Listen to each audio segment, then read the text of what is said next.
Guys, I'm going to point for an applause, and then I'm going to do the intro. Is that good? Okay. All right.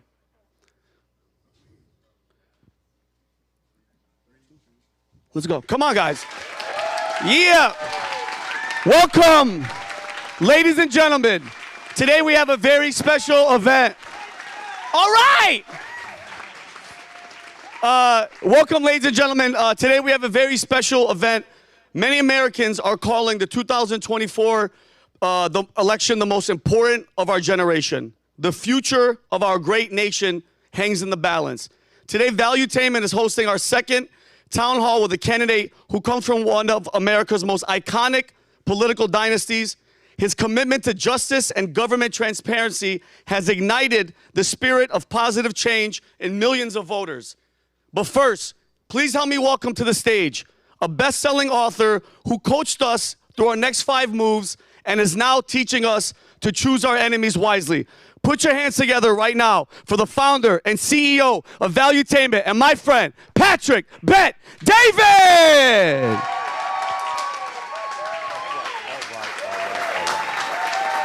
How you doing?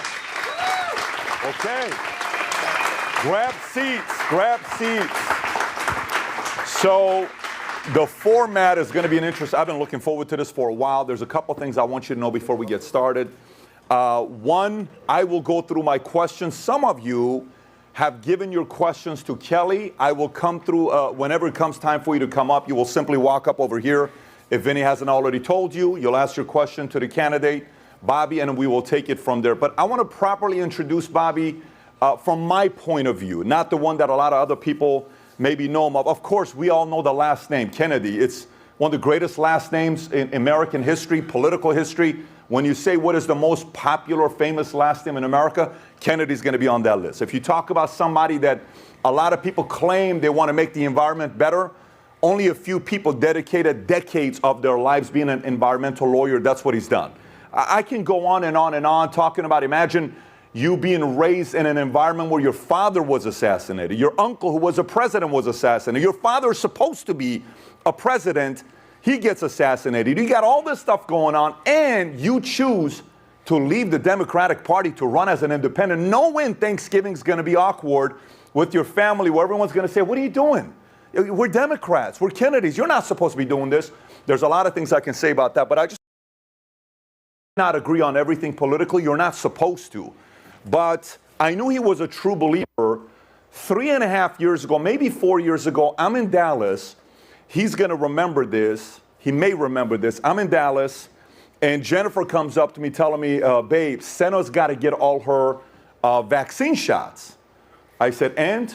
Well, I'm trying to get an exemption, and they're giving us a hard time on some of the vaccines I don't want to get. What do we do? I said, babe, the kid's going to a private school. You can do whatever you want to do with this. She says, no, babe, they're not letting me do this. I said, well, it's 11 o'clock at night, by the way. I said, let me text Bobby. He'll probably get back to me tomorrow, and maybe he's got any kind of feedback to give me. I text him, okay? We go to sleep. We're ready to go to sleep. Boom! 2 minutes later, he's calling me. I said, Bobby, what's going on? He says, Patrick, you can't do this. Let me tell you why. He's on the phone with me telling me what to do and what not to do and what options to consider as a parent.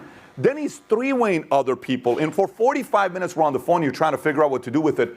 I get off the phone. It's midnight. I'm like, listen, we're in Texas. Texas is not Eastern Standard Time. He lives in the East Coast. Maybe he wasn't there. But I said, babe, this guy just spent 45 minutes of his evening on the phone. We've never broke bread. It's not like I'm part of the family. We're best friends. We're hanging out all the time. We've never had that kind of a relationship. We met a couple times. We've done a couple podcasts together, shows together. In that moment, I knew this man was a true believer. Obviously, 2 years later, he announces that he's running. So whether you agree with his policies or not, there's a lot of things we'll question here today. There's a lot of things we'll talk about today. You have to respect the fact that this is not just a man that writes a book to sell copies. He actually believes in what he talks about. Having said that, please stand up and put your hands together for the one and only Robert Kennedy Jr.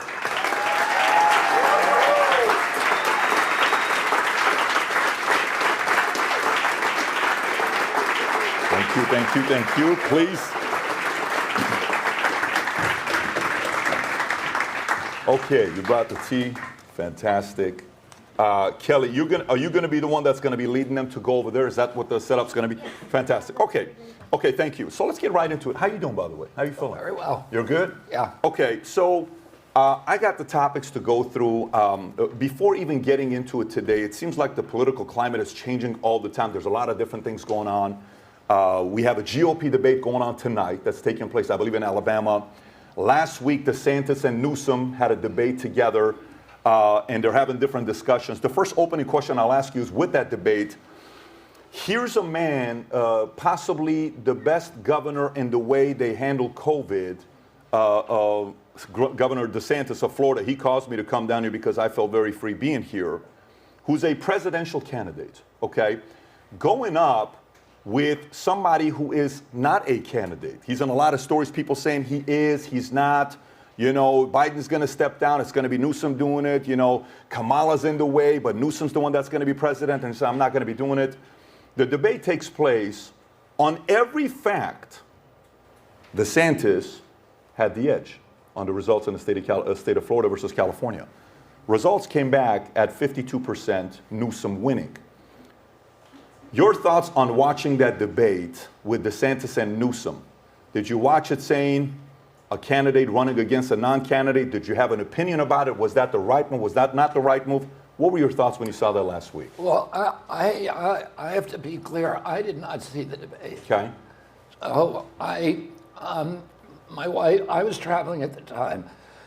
My wife, Cheryl, watched the debate, and my kids watched the debate. And, you know, I've known, I know Governor DeSantis, and I admired the way that he handled COVID. I thought it was him, you know, he took the three greatest epidemiologists and biostatisticians and medical researchers in the country, and he did something nobody else in the country did, which is he brought them to California, and he said, you know, what should we be doing? What are the alternatives? The government is telling us to do this.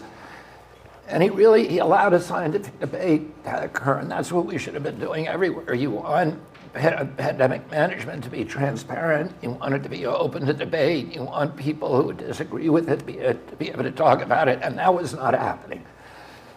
And I commend Governor DeSantis for that. I think the management of the debate in California of the pandemic in California was among the worst, was the worst in our country. They extended the lockdowns further than anybody else. The children were worse damaged than anybody else. We're seeing that now that our math scores have plummeted. We now have all of these learning delays, speech delays. The CDC actually has been forced to recalibrate its milestones. So the CDC provides milestones that children, for example, children are supposed to be able to walk at 12 months, and they're supposed to have 50 words by 18 months. They've now changed that so children, normal children, are walk by 18 months, and that they have 50 words by, I think, 36 months. So they normalized the injuries that they did to our children during the lockdown by simply changing the milestones. And, you know, the worst state off was California. I've known Governor Newsom for decades. I knew his dad. I think that he is a very, very formidable debater. He's very, I think, you know, he's got kind of everything. He's got every gift. He's very attractive. He's very eloquent. He's articulate about the way he talks. But I do think that he has a very difficult record to defend in California. So I don't know exactly what happened in the debate, but a lot of times the debates are, people judge the debate based upon how you carry yourself, and he really, you know, he is an all-star at how he presents himself to the public. So I think that probably helps him a lot. Do you think he'd be a good president for the United States? I don't, you know, looking at what's happened in California, I don't think it's right for the United States right now. I think, you know, I spent almost a year in San Francisco. arguing the Monsanto cases. So we went to court with about, I think we had 2,400 cases of mainly home gardeners who had gotten non-Hodgkin's lymphoma from using Roundup. And the way that all of those cases, our cases were consolidated with cases from about 3 other law firms in front of judges in California. So with the way that multi-district litigation works is you try those cases one at a time. And usually after you try 3 or 4 or 5 of them, the defendant comes to the negotiating table. You know now the value of each of those cases. And the defendant comes to the negotiating table and they settle all of them. By the end, we had about 40,000 cases. And we tried 3 in a row. The first one we won 89 million on. The second one, the jury gave us 289 million. The third one, we asked for $1 billion. It was a couple who had both gotten non-Hodgkin's lymphoma. They both did home gardening together. They sprayed Roundup every day. They had a Labrador Retriever who came with them every day when they gardened. The Labrador Retriever got non-Hodgkin's lymphoma, and both of them were diagnosed at the same time. The Labrador died. And the jury, we asked the jury for $1 billion, and they came back with $2.2 billion.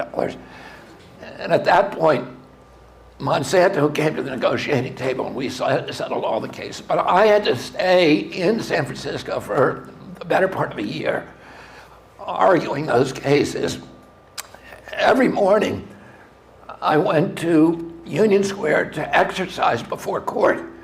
There's a gym there. And Union Square in San Francisco is like Fifth Avenue in New York. It has all of the big, American brands. It has Nordstrom's, Bloomingdale's, Macy's, Gap, Old Navy, Levi, and it has the big foreign brands, the big, flagship stores for Dealer Valley, Prada, Gucci, Ferragamo, Burberry. People come from all over the world to shop there. I went there a month ago, and every one of those stores is shut down. It's just acre after acre of plywood because of the chaos in the streets. And, it's not hygienic. A lot of people would say it's not safe. There's open-air drug markets, and, it's a combination of things that have caused that. It's high housing prices, and it was the lockdowns. And I think the management is in California from the state government and the city government of San Francisco is not a winning record. Let me just put it that way. And I think it's a very, very hard record for a governor to run on. Do you, by any chance, you have to be a strategist, and when you're talking to your group, I'm sure the right answer is going to be, well, we're just going to talk about what our values and principles are, and that's what we're going to talk about, policies. Do you at all think President Biden's going to be the candidate on the left at the end?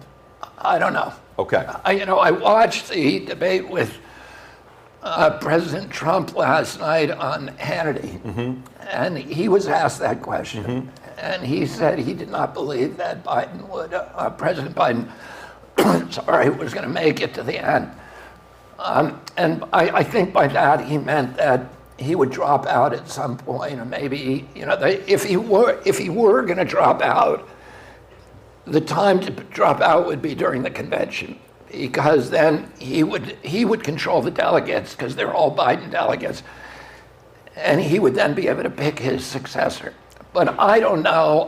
Anything I say about it is speculation. I try not to speculate, but I don't. I don't feel like he is. That he has. Let me put it this way: the energy that we need at this point to run the country during a period of our history that is, very challenging. The world is, we're in all kinds of wars. We actually are, people are actually talking about using nuclear weapons now, and strategic tactical nuclear weapons for the first time in my life since I was a kid, since, the 60s. And during that, I was about 9 years old during the Cuban Missile Crisis in 1962. I have 11 brothers and sisters. There are 11 of us. And the U.S. Marshals came to our house. There was a 13-day period during the Cuban Missile Crisis when a lot of Americans felt that we may all, wake up dead the next day. we were the closest in human history that we'd ever come to global annihilation. And the U.S. Marshals came to our house to take myself and my elder brother Joe to an underground city in the Blue Ridge Mountains in West Virginia. It's a place where they have places for the whole government to weather a nuclear, a thermonuclear cataclysm. And I had heard about it, and I thought I really wanted to see the place. Apparently there were McDonald's there, and this was when McDonald's was just invented, and there were shopping centers and all kinds of stuff. And we had watched science fiction films and watched this dystopian, a science fiction depiction. So I wanted to go there. My father called us.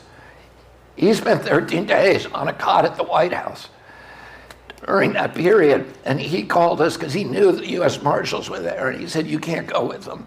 And he said, number one, if you don't show up at Our Lady of Victory School, everybody in the country is going to know about it and they're going to panic. And so you have to be good soldiers and show up at school. But he also said to us during that phone call, if there is a nuclear exchange, it would be better to be the people who are dead than the people who are left. And that's how he was looking at it. I didn't agree with that, by the way, but that's how he was looking at it at the time. And I think, that kind of fear that he had about the first use of a nuclear weapon is something that we are not seeing in these kind of anonymous men in lanyards, men and women, who are now making these calls from the White House.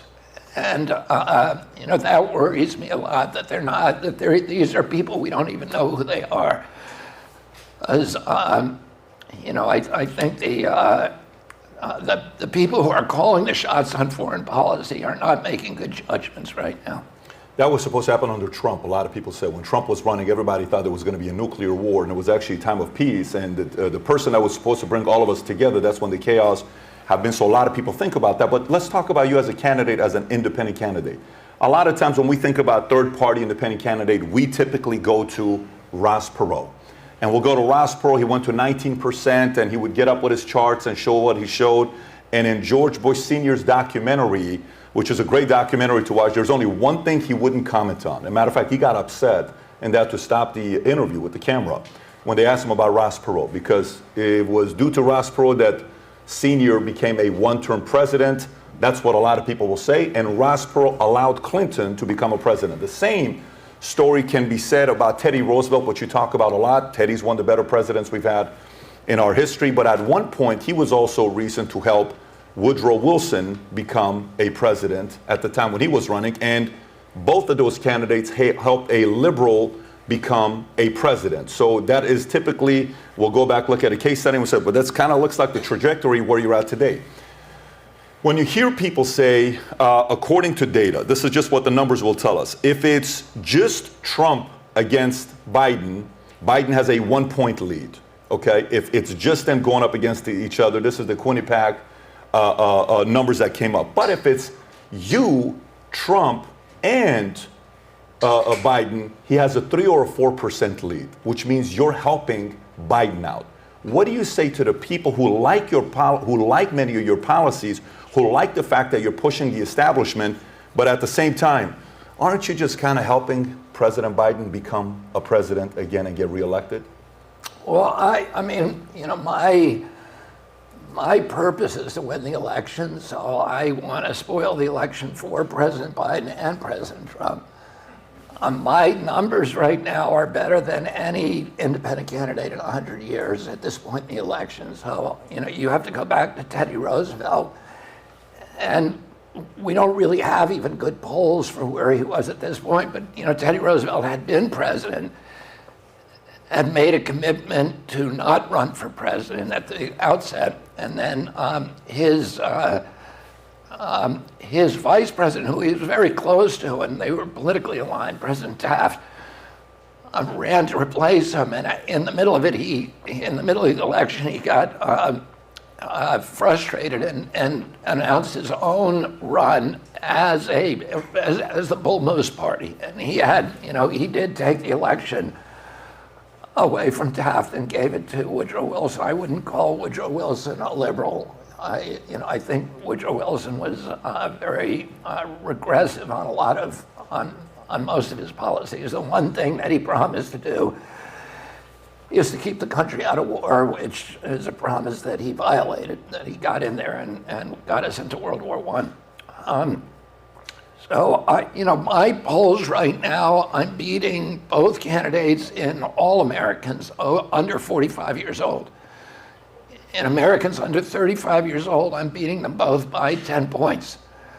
I'm up to now 24% average in the battleground states, which puts me within 10 points of winning the election. I only have to win a third of the votes to win the election. One vote over a third, so I can win the election theoretically with 34%. And I'm already at 24% in key states like Michigan. I think I'm up to 26 or 27. And I have almost a full year. And this is with spending very, very little money compared to them. I'm leading with independent voters. I'm at 36 with independent voters, and President Trump is at 27, I think, and President Biden is at 31. I'm leading. We're essentially in a three-way tie with Hispanic voters. The only voters that I don't do well with, I'm leading everybody with mothers who have children at home, so the mothers of children with under 18. The only group that I don't do well in are baby boomers. And I believe that the reason, and I can't prove this, but I believe that the reason that I'm not doing well with them is that they get their news from television, from MSNBC, from CNN, and then from the New York Times and the Washington Post. And if that was the news bubble that I was living in, I would have a very low opinion of myself as well. Those news outlets will not let me on. They will not let me debate. They won't let me talk. They will not give a live interview with me. Sometimes a couple of them have said, we'll interview you, but it will be live to tape, which means they can interview me for 20 minutes and take a 10-second, soundbite out of that to distort or whatever. But I think that's beginning to change. We're seeing changes in that, and I believe, like my kids, I have 7 kids, and I would believe that none of them have ever watched a evening news on TV. They get their news from other sources. They get it from the internet, they get it from podcasts, etc. And in that generation, I am dominating. So, and what we're seeing anecdotally is that people who watch my interviews, long-form interviews, even liberal Democrats, have a very, very high conversion rate. So my strategy over the next 11 months is to get as many of those people to be able to see interviews with me, to ask me questions, to get to know something about me that's outside this kind of stew of defamations and pejoratives that define me in the mainstream media. But I'm very confident that we're going to win the race. I don't think I'm running against the two, I think, weakest candidates in American history. President Trump has a very, very intense following, but it's relatively small. And President Biden, there's almost nobody that I've met. In fact, I can say I've never met anybody so far who says you should vote for President Biden because he has a great vision for the country, that he's energetic, that he can grapple with the big problems. They all say you got to vote for him because otherwise Trump is going to start a dictatorship. And we've got to do more. The Democratic Party has to do more than just offer people the less of two evils, and say to them and appeal to their fear. these young kids that, who are following me are people who want hope for their future. They want a vision for our country. They want to be proud of our country. There was a poll taken in 2013 that showed that Americans between 18 and 35 years old, when asked, 85% said they were proud of the United States of America. The same poll taken last month of the same group of people, only 18% said they were proud of our country. To me, that's the most heartbreaking data point I've seen since this began. And you've got a whole generation of kids who've lost faith in the United States of America, and they've lost any hope that they have for their kids sometime in the last 8 years during the administrations of the two people I'm running against. This generation has completely lost hope, and we got to offer them something better than you should be scared of the other guy. We have to tell them they're going to be able to buy a home. That our moral authority as a nation is going to be restored. That we're going to rebuild the middle class in this country. That we're going to end the chronic disease epidemic that is debilitating 60% of the people in their generation. That we're going to end this corrupt merger of state and corporate power that has, left all of our regulatory agencies as captives of the industries they're supposed to regulate, as predators against the people of this country. And, I'm running against two men, former presidents, who both say they're running on the idea that they brought tremendous prosperity to our country. And I sit at kitchen tables with people a lot, with the regular Americans. I did this before I ran because I represent them in lawsuits. And, when you tell people you're experiencing this extraordinary prosperity right now, they feel like they're being gaslighted. There's nobody in that generation. There's nobody who's under 30 years old who thinks that they're ever going to buy a house. The housing prices have gone from $215 2 years ago to $400,000 today, and the interest rates have gone from 3 to almost 8%. And and corporations are buying the houses, but kids are not. Oh, and we got to offer them something different. We got to do something different to let these kids have a hope in our country and their own future again. I think there's another reason why boomers, you don't do well with boomers. I'll tell you, I think your marketing team's got to pay attention to this. The day you took your shirt off and started doing push-ups, you pissed off a lot of boomers. Yes or no? I think when people saw how jacked he was, they're like, wait a minute, take that video away from my wife. I don't want people to see this. Honey, how come you can't bench like Bobby can? Anyways, that's just my speculation. A little bit of research for you. So let's go to this with the independent becoming a president. 2020. It was estimated that the two major party nominees spent $1.4 billion on their campaign, okay? That's up from $1.1 billion in 2016 and $660 in 2012. They're saying it's going to be around $2 billion today. Some are even saying it's going to be around $3 to $4 billion. You raised $8.7 million in the last quarter. Tony Lyons, who is co-founder of the American Value, said he'll pledge $15 million. And then at the same time, this is all great when you're going around saying, you're getting $5, $10 donations. If we wanted to do $5 donations to get to $1 billion for you to run for office, you would need 200 million people, Americans, to donate $5. And then at the same time, that includes the last time we had around 150, whatever amount of people that voted. So there's a lot of people how are you going to raise that kind of money to run for office while many billionaires are sitting there, or even guys that are willing to put the PACs, they're saying, am I going to go here? You see Ken Griffin, they're leaning towards Nikki Haley. You're seeing, even Jamie Dimon leaning towards, do you feel you need to take money from some of these folks? Like, do you feel you need to raise real money to get there? And is there anybody you wouldn't take money from, such as Pfizer? Yeah, I don't think I have to worry about Pfizer giving me money and turning it down. What if one day they say we endorse RFK Well, if you change your book? You know what? Listen, they're not going to do that. Okay. But I'm going to, they'd be fired by their board if they did that. Yeah. It would be a Babylon Bee story, though. They should be. But the answer to your question, to your sort of broader question is, First of all, I've outraised, last quarter, I outraised both President Trump and President Biden with my campaign did.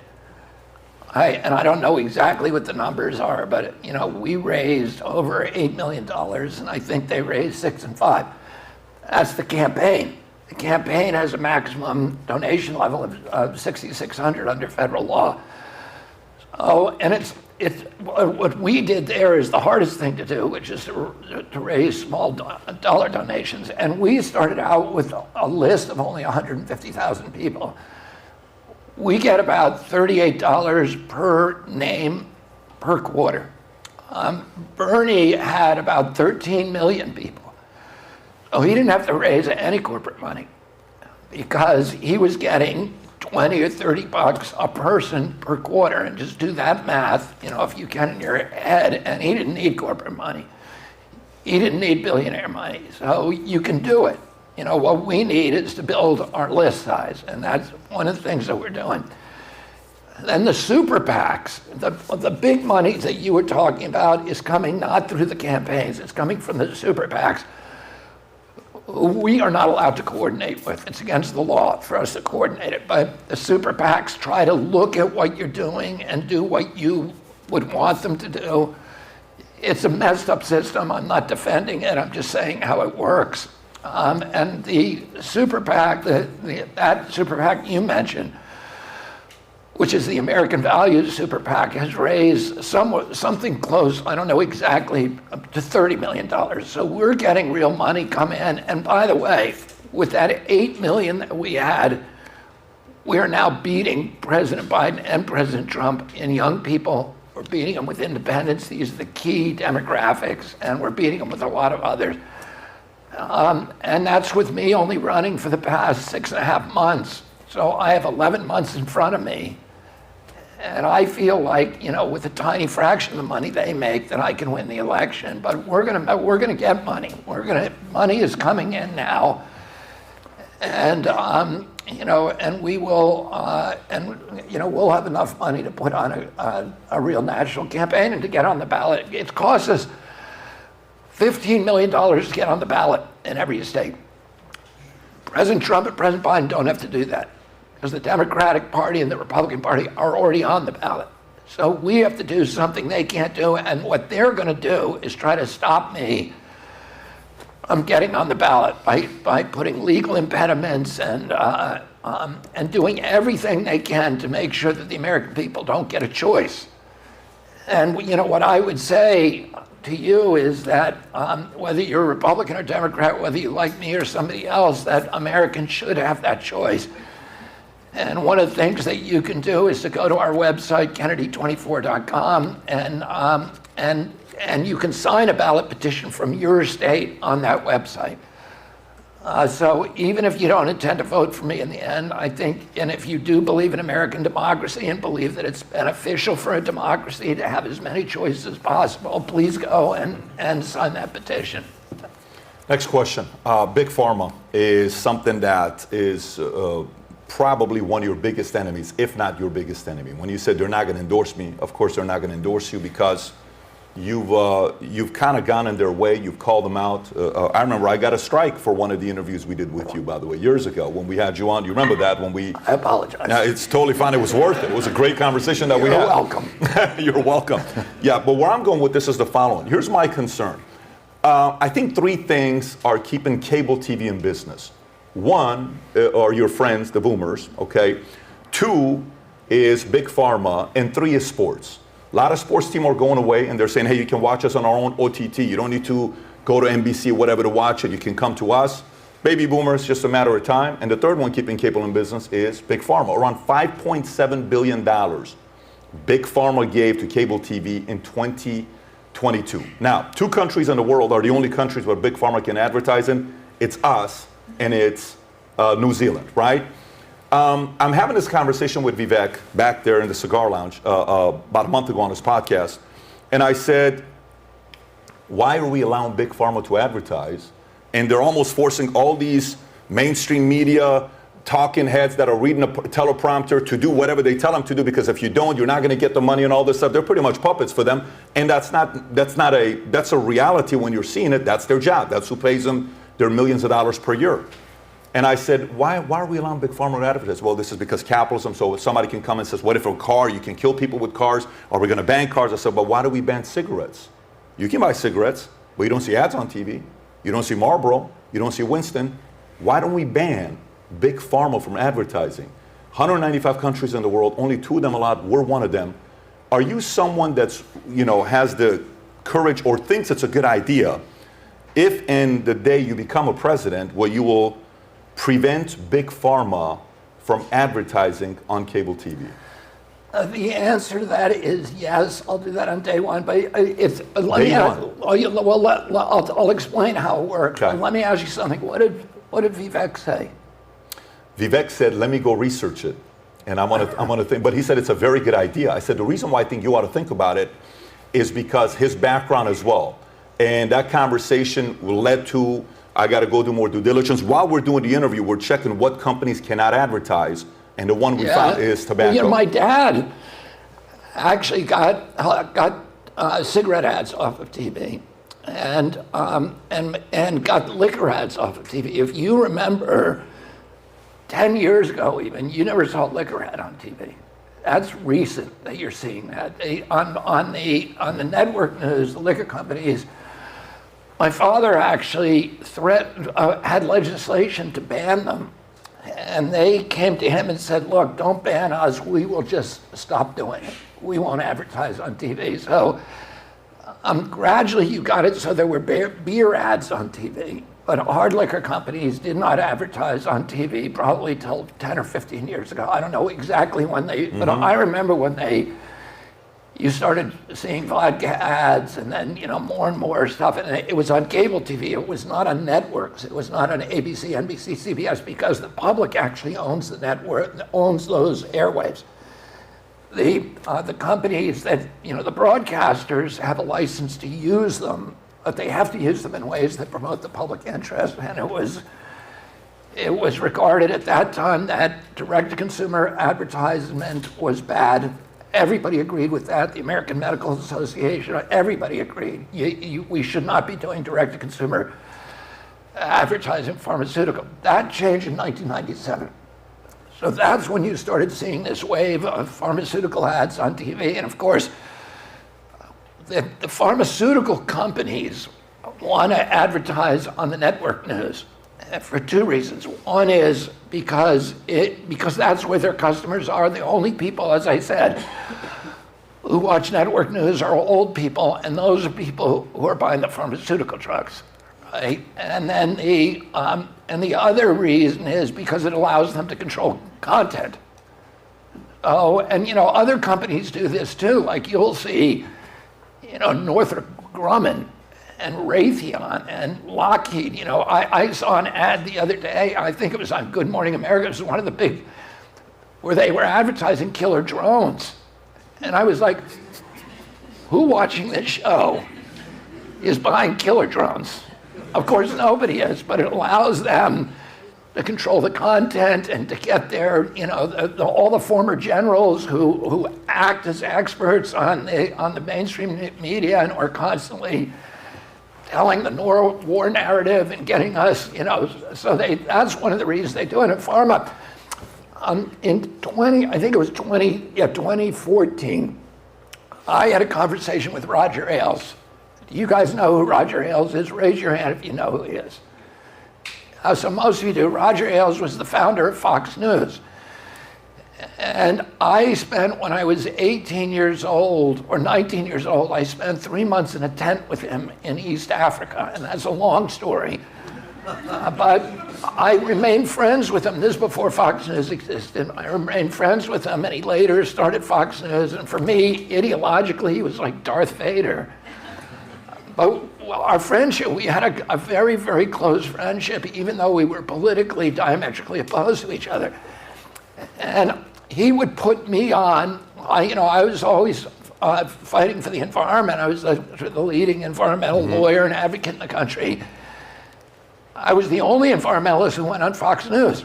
One, because the other ones didn't want to do it, but also Roger would make Sean Hannity and Neil Cavuto and Bill O'Reilly and all of his hosts put me on, even though he didn't agree with what I was saying. And so I did in 2014, I did a documentary with some other people about mercury in vaccines. And I went to Roger Ailes, I showed it to him, and he said, yeah, you know, and in fact, he believed that that a relative of his had been injured, was severely injured. He said, I can't let you on with that. And he said, in fact, if any of my hosts allowed you onto their shows, I would have to fire them. Really? And he said, if I didn't, I remember this is a quote. He said, if I didn't fire them, I would have Rupert, which he meant Rupert Murdoch, the owner of the network, on the telephone within 10 minutes. And then he said to me, 75% of the advertising revenues for our evening news show are coming from pharma. And he said, out of typically 22 to 24 news slots, advertising slots on the evening news, 17 are going to pharmaceutical companies. And so he said, and I've seen time and time again where hosts get calls from the corporate and from the bean counters who are doing the advertising, where news hosts get that and say, that segment I just taped with you, we can't play it because our advertisers are telling us not to.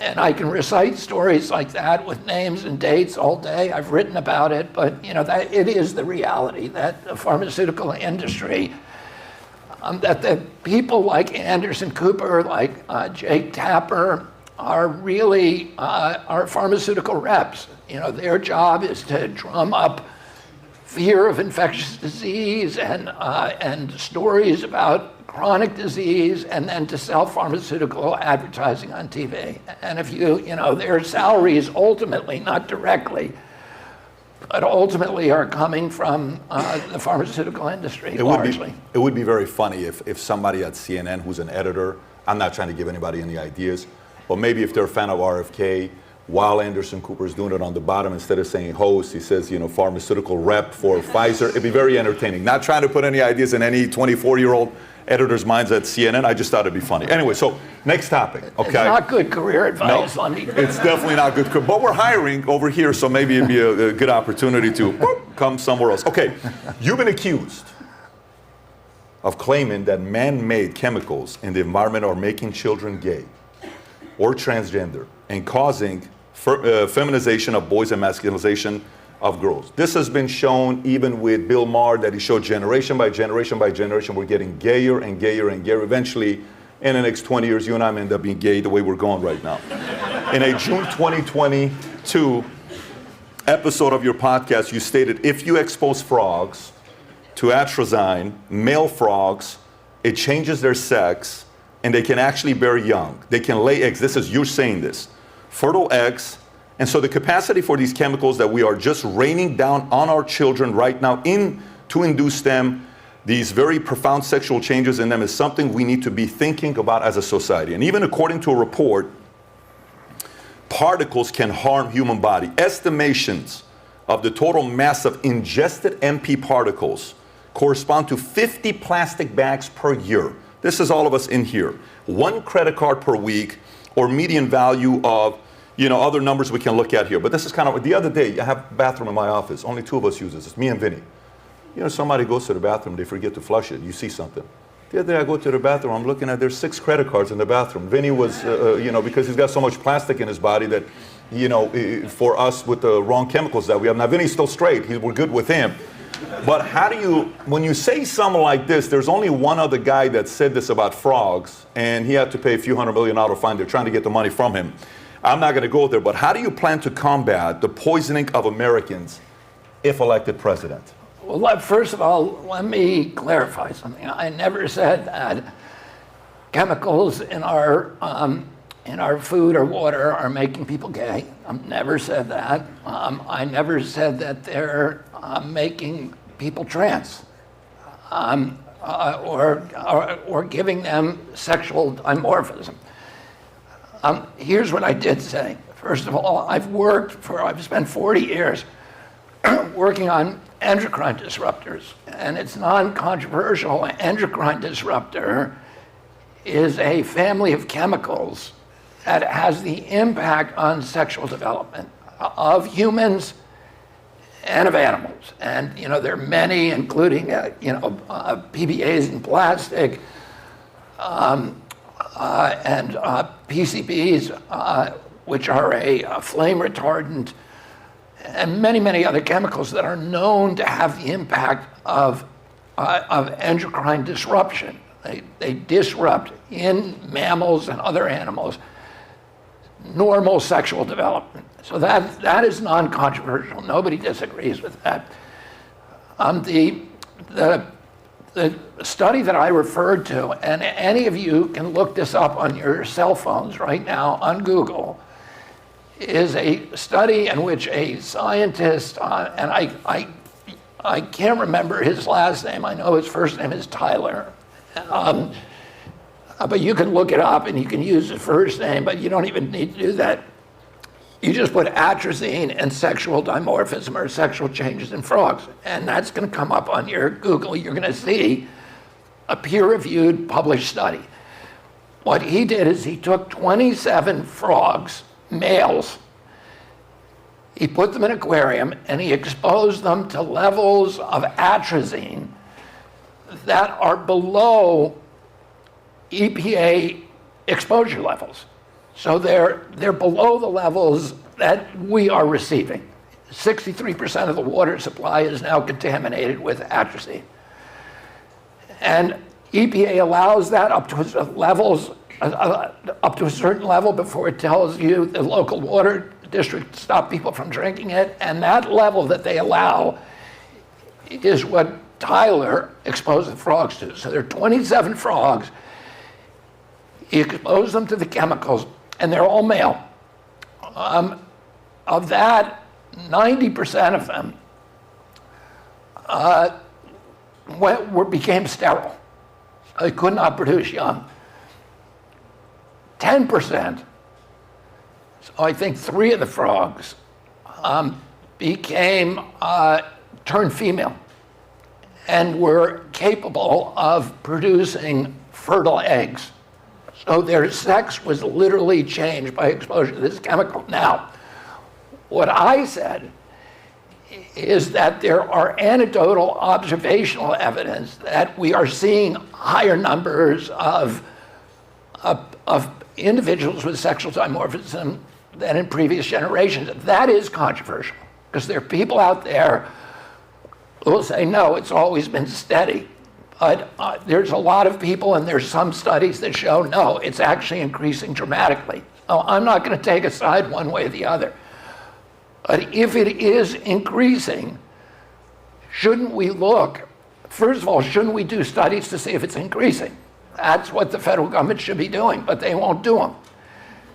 Second of all, shouldn't we be doing studies to see if the chemicals that we know impact frogs that way, whether they also impact humans that way? And there's easy ways to study that without deliberately exposing humans to those chemicals. So shouldn't we be doing those studies? Whether not just atrazine, but other endocrine disruptors that are now ubiquitous. Everybody in the Hudson Valley has General Electric's PCBs in their flesh and our organs. A lot of these chemicals are now, that are known endocrine disruptors, are ubiquitous now. And shouldn't we be determining whether they're having these other insidious effects on us? And that is all I said. Now, your question was, how am I going to end that? Here's how I'm going to end it. My first week in office, I'm going to go to Bethesda, where NIH is, and Bethesda, and the NIH will not let you study these questions right now. NIH has an annual budget of $42 billion. It distributes that money to 56,000 scientists in research centers, mainly in universities, all across North America and some in other countries as well, to study human health impacts But what NIH, and when I was a kid, NIH was the gold standard research agency on earth. In fact, if you went to other countries in Europe, Latin America, and Africa, they don't have a scientific agency. In fact, in their laws, they say whatever FDA approves is approved in this country. Whatever NIH says, we're going to take their word for it because they had impeccable integrity. Well, what's happened over the past 50 years is NIH has stopped doing that kind of science. And it's changed to do science that is corrupt oftentimes, that is used to justify the mercantile or promote the mercantile ambitions of the industries that it regulates. But mainly, it has become an incubator for pharmaceutical products. So, for example, the Moderna vaccine is owned by NIH, and NIH gets to keep 50% of the royalties. So they're making tens of billions from a product that they made us all take. Not only that, but there are 6 individuals who work for NIH, who were top deputies of the then manager, Anthony Fauci, who also have walk-in rights for the patents. So they are allowed to collect $150,000 a year from Moderna sales forever. Their children, their children's children, they're paying for their boats, their mortgages, their kids' education, their alimonies, from what they get from Moderna. And that is not a very good, it's not a good idea. Let me put it that way. You want regulators to be independent, and you don't want the commercial ambitions of individual regulators to subvert the regulatory function of that agency. And you give somebody $150,000 a year forever, their children, their children's children, they might overlook something, some problems with that drug, and their job is to find problems with it. And so, you really think they're going to let you go expose that? I mean, Rand Paul's been trying to do what he's doing. You really think, well, as president, they work for me. I've been suing these agencies for 40 years. I know with the regulatory, I understand regulatory capture. I have a PhD in it at each one of these agencies. I've sued almost all of them. I've sued NIH, CDC, FDA, EPA multiple times.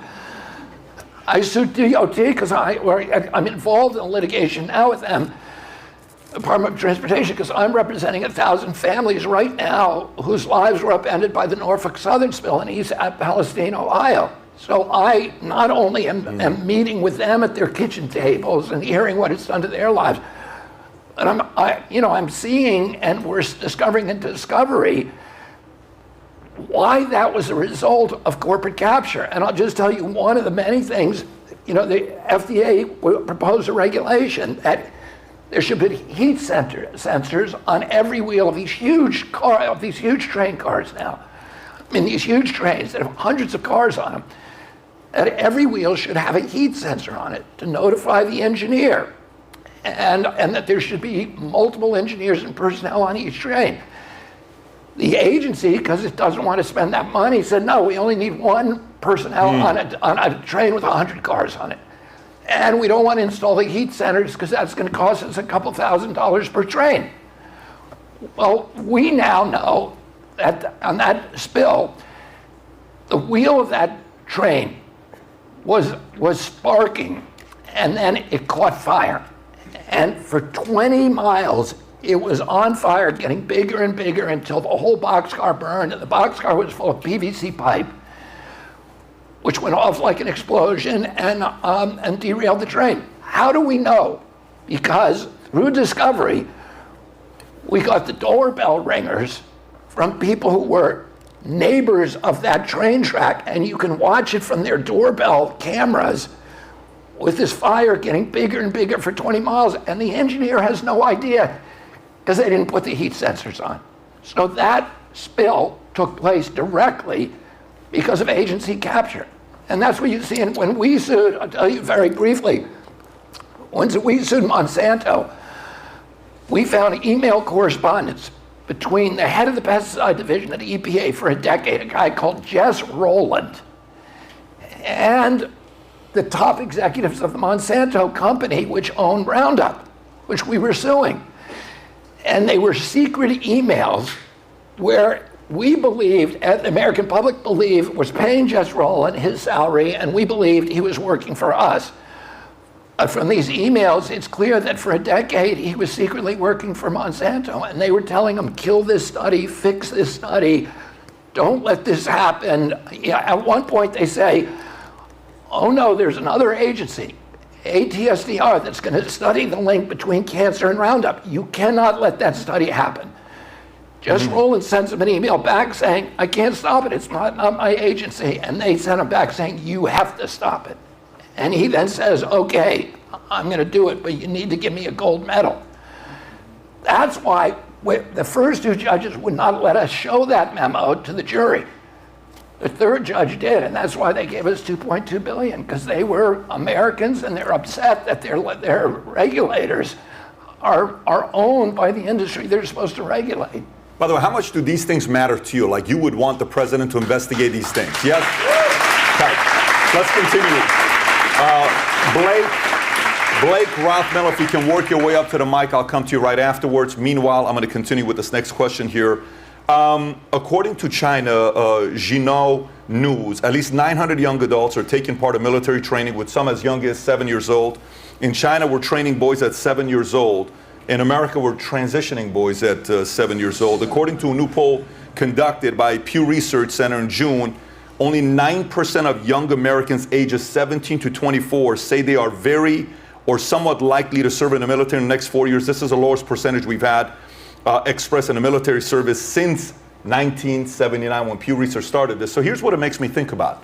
Number one, 16 years old I need to be to get a driver's license, 18 years old to get a tattoo, 18 years old to vote, 21 years old to drink, 25 years old in many states to get rent a car. But California and some of the directions some places are going, hey, your daughter, your son can run away. This is a sanctuary state, and you can come and do a procedure here without the consent of your parents. What will you do as a president to get this nonsense out, to prevent kids under the age of 18, with or without the consent of the father, to transition? You may even say that is an okay policy you're a part of that many families disagree with. One, what's your position on this, and what will you do as a president? I mean, my position is that people should not be able to have access to those procedures, that minors shouldn't, without parental permission. And, I don't know enough about it, Patrick, to say that it should be completely illegal for under all 18? No. Yeah, I just don't know enough. What I'm going to tell you, well, because I don't know. But Robert, I mean, you're. I don't. You know what? I don't know enough. I need to look at data before I do it. Make a decision. My inclination is that it's not good for anybody.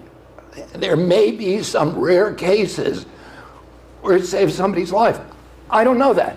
I'm not going to tell you that I have an answer to a question. There's a difference, but Robert, there's a big difference. Let me just tell you this. I just want to say that there's a big difference between those two things. One, saving somebody's life to transition and cut the dangling off. How are you saving that person's life? Some of these things, logically, they make no sense to parents. So parents are sitting there, because you're going to have to answer this for both parents on both sides. There's conflicting values here, and one of the values is freedom.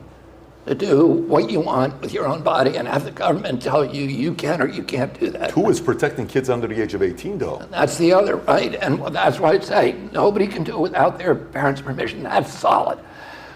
And then I have to look at the drugs, the safety of the drugs, whether there's permanent damage from I just don't know. You're rolling your eyes like I shouldn't have. This is an obvious question. Do you trust a 14-year-old driving a car? Without a driver's license? Well, do you trust a 13-year-old voting? What if a parent consents for the 13-year-old to vote? Should we be okay with that? Because the parent said it's okay. Should we trust the parent that? 13-year-old to vote. I get that, but why should it be legal for somebody at 13 with parent consent to transition? Well, first of all, the metaphors you gave are not apt, because when you drive a car, you're affecting other people. You're making a decision. I do not, I'm just telling you the truth.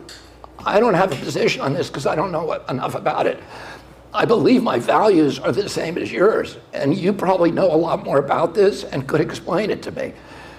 But, you know, I don't know whether there are rare cases. My inclination is that we shouldn't be giving drugs, you know, we should limit any kind of drug that is dangerous, that their availability to young people.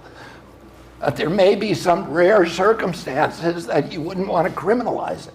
So, you know, I do believe this, that people who make those kind of decisions as adults should be that they shouldn't be subject to ridicule or derision or bias in any way, and that we should do everything we can to discourage those kind of decisions from the young people. Can I add one other issue here? Please, go for it. There's a lot of things happening to our children now that we need to look at as a nation and that are being completely ignored. When my uncle was president, 6% of American children had chronic disease, of Americans. By chronic disease, I mean categories: obesity, neurological injuries like ADD, ADHD, speech delay, language delay, tics, Tourette's syndrome, narcolepsy, ASD, autism, food allergies, peanut allergies, which I never saw in my life. I have 11 siblings, I have 70 cousins, none of them have food allergies. Why do 5 of my 7 kids have those allergies? And then autoimmune disease, rheumatoid arthritis, juvenile diabetes, exotic disease like Crohn's disease and lupus that we never saw as a kid. A kid, 6%, 1986, 11.8%. By 2006, 54%. And this is one of the problems with our military. They're not eligible for military service. We don't know what it is today, because after 2006, NIH stopped publishing the data. It's probably 60% of our kids have autoimmune, allergic, or neurological diseases. You see EpiPens in every classroom. You see albuterol inhalers. You have, in some classes, 70% of the kids are on Adderall. They're diagnosed with ADHD. What's happening? Autism went from 1 in 10,000 in my generation to 1 in every 34 kids today. And it's not because we're seeing it suddenly, because then you'd see it in my generation. I've never seen a 69-year-old man with full-blown autism. By that I mean nonverbal, non-toilet trained, head banging, stimming, toe walking, hand flapping. I've never seen that in a 69-year-old man. But in my kids' generation, it's 1 in every 34 kids. EPA, Congress said to EPA, tell us what year it started, the epidemic started. EPA came back. EPA is a captive agency, but it's captive by oil, coal, chemical, and big ag. It's not captive by pharma, because it doesn't regulate pharma. So they came back with an honest study, and they said it's a red line, 1989. Well, as it turns out, these diseases, most of them started on that same timeline. Around 1989, peanut allergies suddenly appear, obesity goes crazy. We go from 6% of having obesity to 45% of kids, 75% overweight. It's not because they suddenly got lazy, American kids. It's because they're being mass poisoned by something. And why aren't we asking the question, what is that? What is happening to American children? We have the highest chronic disease rate of any nation in the world. We have the highest COVID death rates. We had 16% of the COVID deaths in this country. We only have 4.2% of the world's population. Why is that? Bad management, number one. And number two, it was chronic disease killing these kids. EPA said, of the Americans who died from COVID, on average, they had 3.8 chronic disease. They had diabetes, asthma,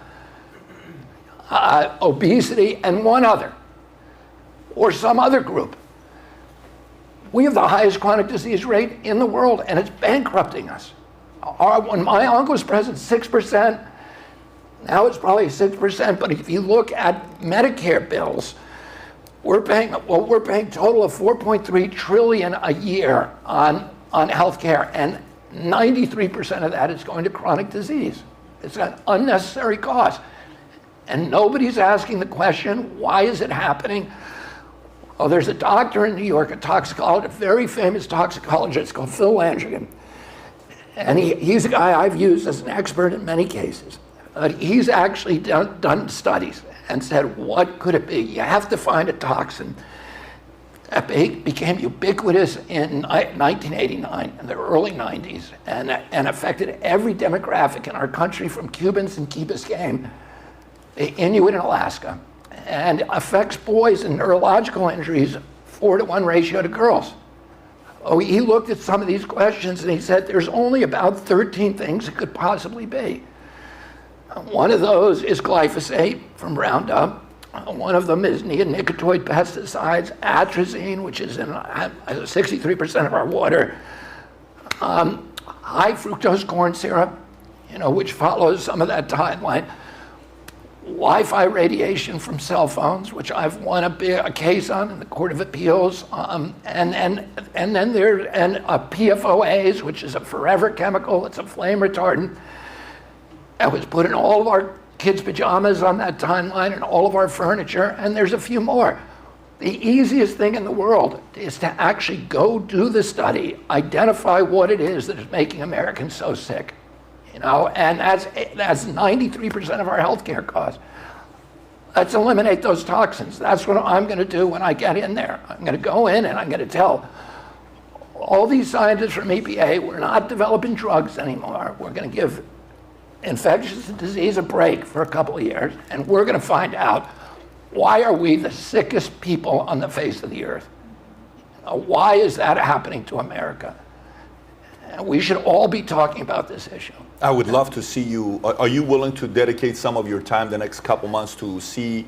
And by the way, the issue that you raise is one of the things that needs to be studied. Let's look at it and then make a decision based on data and that is consistent with our values. My values on this are the same as you. I just don't have the confidence that I've talked to enough people and read enough studies to actually make a defensible decision by saying, oh, ban this for everybody. I don't know. Okay. Somebody may come to me and say, wait a minute, my child's life was saved. I don't know. I got a few more questions I want to go to, but I also want to go to the guests here. Matt, if you have your question, if you want to lead the way, the next person is Jonathan Giles and Blake Rothmel afterwards, if you want to go right behind him. Go for it, Matt. Hi, good afternoon. My name is Matthew Sapala, and I served 8 years in the Marine Corps, 2 on active duty, 8 years on active duty, 2 in the reserves, and I served under 3 different commanders and chiefs, which is both Bushes and the Clintons.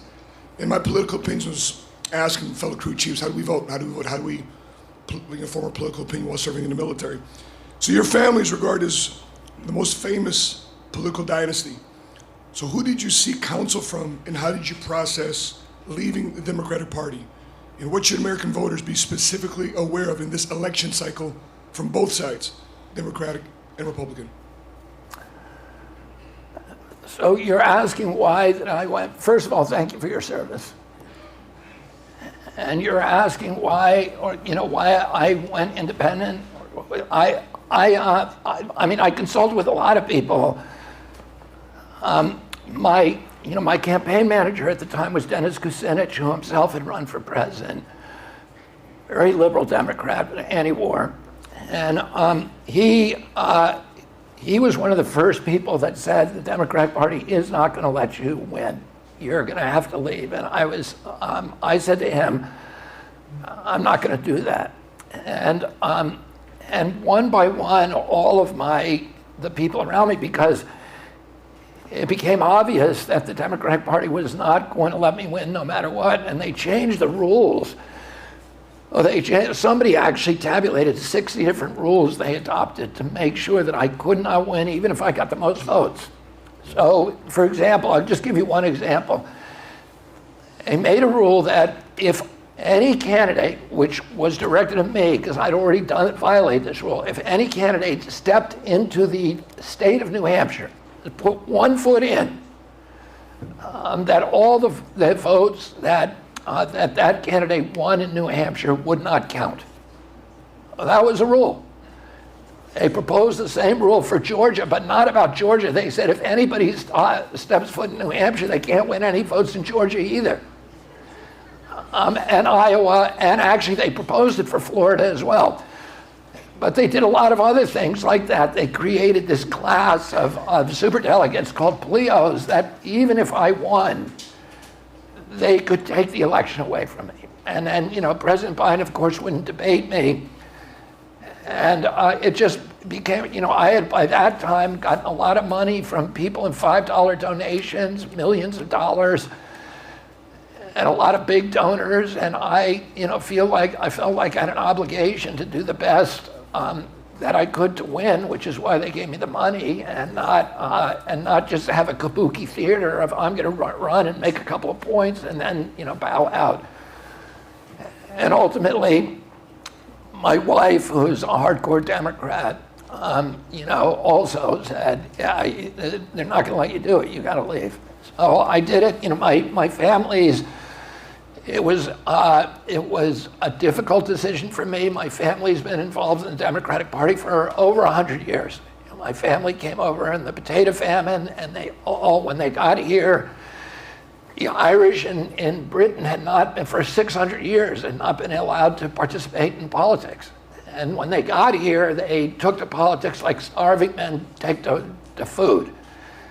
And my grandfather, John Fitzgerald, Honey Fitz, became the first Irish Catholic mayor of Boston.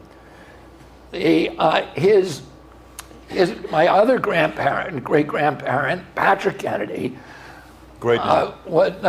you're talking about my grandfather. His son, Patrick Kennedy, was in the state legislature and was a ward boss, a big political boss in Boston.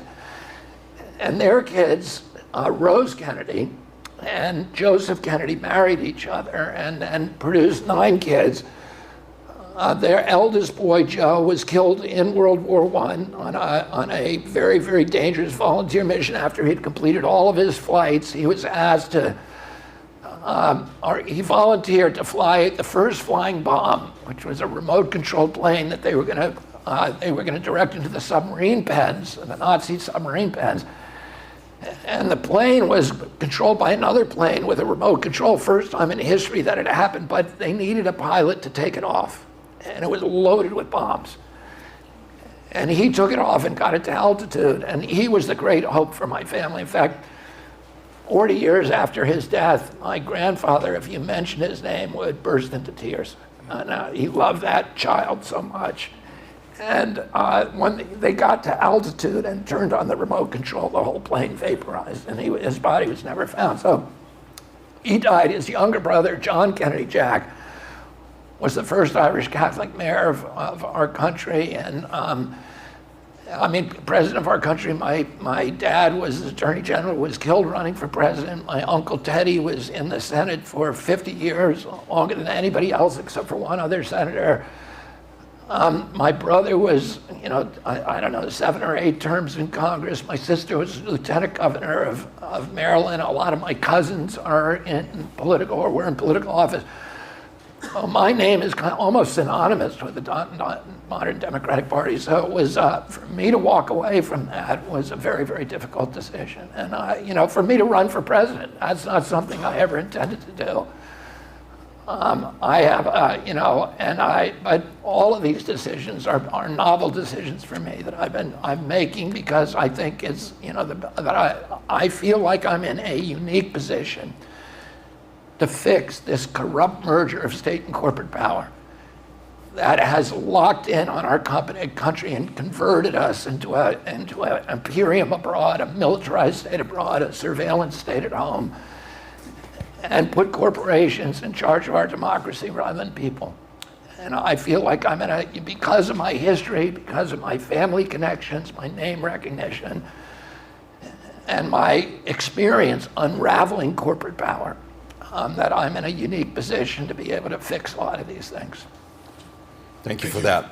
So I got a question here about Israel and Palestine and Hamas, but I'm going to bring in something you said about climate change a few months ago. You said on May 2nd, 2023, on an interview with Unheard, the crisis of climate change has been, to some context, co-opted by Bill Gates and the World Economic Forum and the Billionaires Boys Club in Davos, the same way that COVID crisis was appropriated by them to make themselves richer, to impose totalitarian controls, and to stratify our society with very powerful, wealthy people at the top, and the vast majority of human beings with very little power and very little sovereignty over their own lives. Every crisis is an opportunity for those to combat, for those to clamp down controls. Okay, so this is what you said a few months ago. Let's set this aside. This just comes out recently with Israel and Palestine, Gaza, Hamas. We're seeing all these travesties, the stories, all of them we've been following. According to an article from New York Times that came out November 30th, a week ago, Israeli officials obtained Hamas's battle plan for the October 7th terrorist attack more than a year before it happened. But Israeli military and intelligence officials dismissed the plan as aspirational, considering it too difficult to carry out, similar to how President Bush was warned of terrorist attack threats from Osama bin Laden and Al-Qaeda August 6, 2001, 36 days before 9/11 attacks. Earlier this week, a report from CNN indicated that bets against the value of Israeli companies spiked in the days before October 7th Hamas attacks, suggesting some traders may have had advanced knowledge of the looming terror attack and profited off of it. Similar to the knowledge they had the unusual market activity and short selling of United Airlines and American Airlines stock on September 10th, 2001, a day before 9/11. Now, do you believe, if you're able to make this statement about climate change and how they use COVID, today American people's trust in the government is the lowest it's ever been, in the mainstream media it's the lowest it's ever been. When you read articles like this, the American voter sits there and says, who the hell can I trust? Do you think there was any ill intentions here? I don't think that the evidence that you just presented is evidence necessarily of Israeli government complicity or foreknowledge.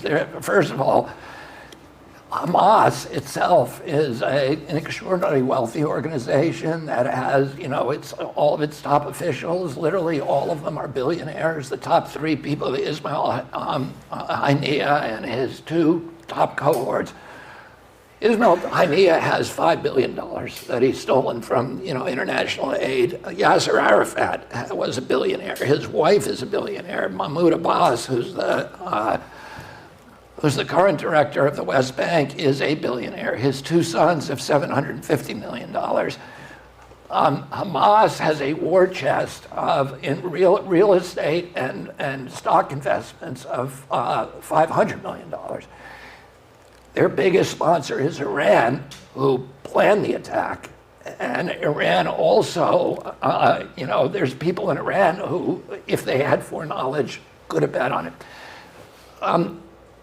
Do I exculpate the Israeli government for what happened? No. I think it's clear that President Netanyahu, first of all, has nurtured Hamas in many ways, the same way that we nurtured Al-Qaeda and that we nurtured ISIS.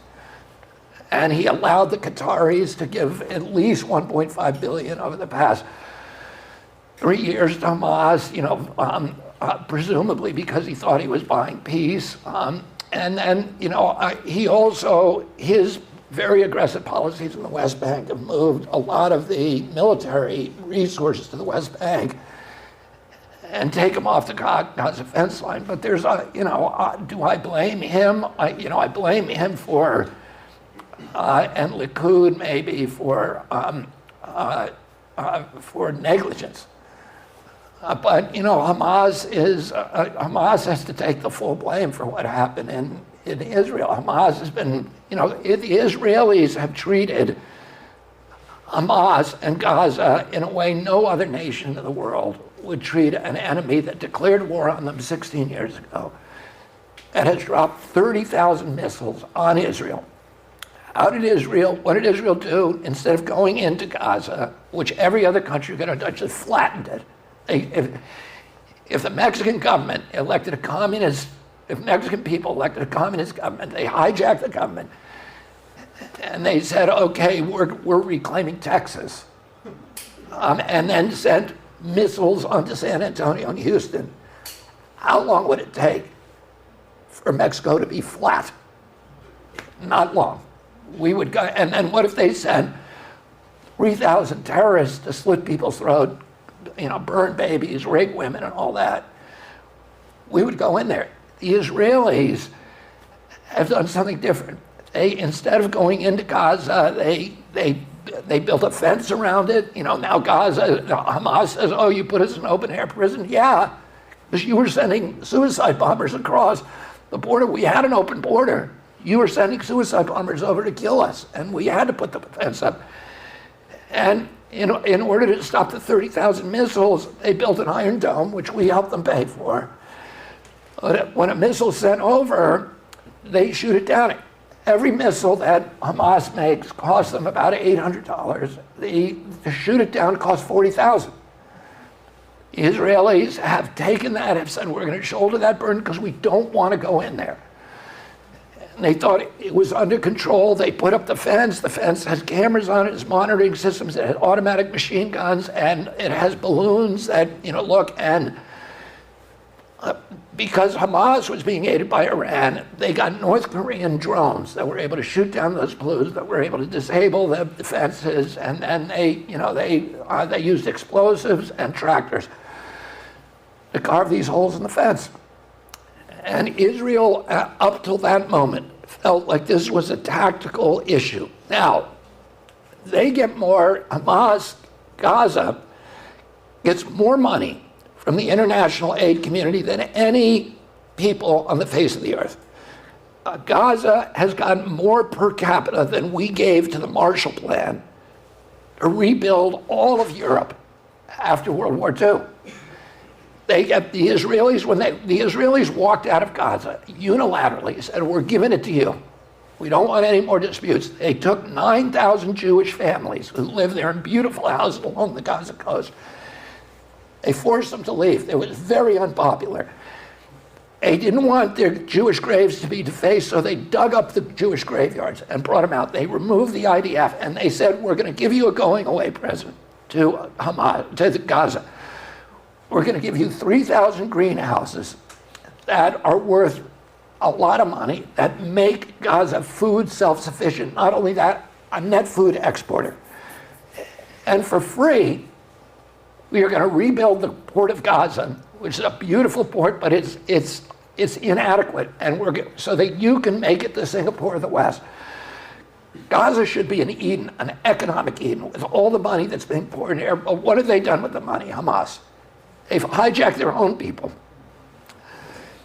They have deprived and starved their own people. They've made all of their leaders billionaires. They don't even live in Gaza. They live in Doha, and they live in Ankara in Turkey, and Doha and Qatar, in huge palaces, and surrounded by guards.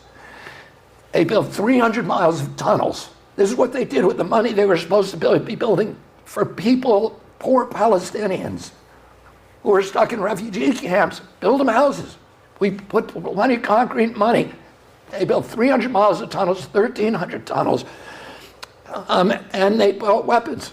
They bought drones, they bought missiles, they tore up the state-of-the-art irrigation system and that the Israelis had built. Gaza is an oasis. That's why it's there. It had great fresh water. They've destroyed it. They destroyed the fresh water. It's now all saltwater infiltration because they stopped regulating well drilling. They tore up the irrigation system and they cut the irrigation pipes into rockets, turned them into rockets, and fired them at Israel. 30,000 rockets before October 7th, 10,000 since. Now, one of the things they say is, oh, the Israelis are using collective punishment to starve us, right? And I have friends in Gaza, Palestinian friends. I have a lot of Palestinian friends all over Israel and the West Bank. I've met with all the Palestinian leadership in the West Bank. Israel, because Gaza mismanaged, Gaza has plenty of fresh water. They have some of the best desalination plants in the world. But they don't have any fuel for it. Why don't they have fuel? First of all, Israel, because they mismanaged their water, Israel built its own pipes out of humanitarian impulse to pump water into Gaza. It's only 9% of the water, so they're not shutting off all the water. They shut off their little 9%. Why? Because Hamas bombed the pipes. And then they wouldn't let food. Hamas to this day is sending hundreds of rockets every day. Why is Israel going to bring food in there and get bombed by rockets and fuel trucks? Now, Hamas says, oh, you didn't give us enough food for the hospitals. Hamas, in the tunnels, is storing 1.5 million liters of fuel. And they were starving their own population. They didn't build a single bomb shelter in all of Gaza. They said the tunnels, we don't let them into the population into the tunnels. Those are for our fighters, 40,000 fighters. They're the ones who get to stay in the tunnels. The population is up there, and they put their armories, their fuel dumps, their headquarters, their command headquarters under mosques, hospitals, residential housing, and schools. They use their civilians as shields. And how do we know they have all this fuel? Well, there's proof. Because those weapons and rockets they're sending on Israel right now, 10,000 since October 7th, require huge amounts of fuel to fire them. So they were using the fuel for the rockets and not letting their public get it for the incubators in the hospital. What did Israel do? Risk the lives of IDF soldiers to go into Gaza and bring the incubators, enough fuel for those incubators. And Hamas told the hospital administrators, if you go to the corner and pick them up, because Israel left it on the corner, they didn't want to go in there, we'll shoot you. And so then Israel sent IDF soldiers to actually bring it into the hospital. Now, they say they're targeting civilians. Well, here's what Israel has done. Israel used high tech to avoid civilian casualties. It has already, it's made 20,000 phone calls with Israeli soldiers who speak Arabic before they bomb a building. If they're going to bomb a target that is a high value target, like a terrorist and a group, they don't give any warning. But 90% of their targets are infrastructure, and they always warn in advance. And they've warned people to go to the south so that they can root out the terrorists. But they also go neighborhood by neighborhood and say, tomorrow we're going to bomb your neighborhood. They make phone calls to the landlords and to the individuals, but a lot of their phones don't have connectivity now. So they drop leaflets. Leaflets are color-coded by neighborhood and by time, so that you know that it was meant for you on this date. You're not picking up an old leaflet and reading it. They've made 1.2 million robocalls, sent 1.2 million leaflets. And then, before they bomb an apartment building, they send a little piece of ordnance, a little tiny missile called a roof knocker. They send it from a drone or a helicopter, and it goes and hits the top. And everybody knows that's the signal that in 1 hour or 2 hours, that building is going to be dropped. They warn them. What happens? Hamas won't let the people leave. It forced them to stay there because that's how it makes money, by killing its own civilians. And there's never been an army in the history of the world that has been more willing to sacrifice its mothers, its wives, its daughters, and its children to the enemy. And if you think there's not a moral difference between Hamas and Israel, consider this. What would happen if Israel decided to use human shields? Do you think Hamas would stop? Every Jew in Israel would be killed. Hamas's charter, incidentally, says it's against Islam to negotiate with Jews unless you're fooling them. Number two, Israel doesn't exist. It is our country, and we are going, and our mission is to annihilate it. Number three, we're not only going to kill every Jew in Israel, we're going to kill every Jew in the world. That's in its charter. And this isn't old language. Ismail Haniyeh was on RT a week ago saying, yeah, that's what we're going to do. We're going to do this again and again and again and again. Telling Israel, you've got to negotiate, it's I don't, what are they going to negotiate over? Hamas considers it against a violation, a treachery to Islam, to negotiate with the Israelis. I don't see, my heart breaks for the Palestinian people. And I have a friend who's there who has 5 children, who's in South Gaza right now, and I sent him money this morning. And their lives are horrible, but I don't blame the Israelis. I'm not co-signing anything for Netanyahu or Likud. But I blame Hamas. My concern is, as a person who lived in Iran for 10 years, I'm in America because, I interviewed the Crown Prince of Iran a couple weeks ago, and we had a great conversation. Some of the things his father did, he wasn't too paranoid enough. Iran fell. U.S. wasn't paranoid enough. We got attacked, and maybe Israel wasn't paranoid enough. Hamas attacked them. That's where my question was coming from. But go for it. Mr. Kennedy, thank you for the opportunity for the question. Before I heard Joe Rogan talk about your book, The Real Anthony Fauci, I was sadly misinformed and under the impression that RFK Jr. was a kooky, quote-unquote, anti-vaxxer. If it weren't for independent media sources and podcasts, I would have never had the chance to hear the thoughts of my now favorite presidential candidate, who I believe may be able to save and unite our country in this sad, scary time. What do you plan to do as president to empower, protect, and elevate independent media sources and podcasts such as PBD and Valuetainment, Joe Rogan Experience, Crystal Ball and Sagar, and many more? That's a great question. I can tell you this, that on day one, I'm going to issue a executive order to all federal employees, making it a firing offense to collaborate with media to censor political speech in this country, social media or media. And that would apply to the CIA, the FBI, DHS, and all of the agencies we now know from the Twitter files and other sources, including my litigation, which is in the Supreme Court right now. Kennedy versus Biden and Missouri versus Biden. We know from discovery in those that they were collaborating with over a dozen agencies to censor political speech in this country. And I started getting censored by the White House 37 hours after President Biden took the oath of office, and that is all that's all outlined in a 55-page federal court decision.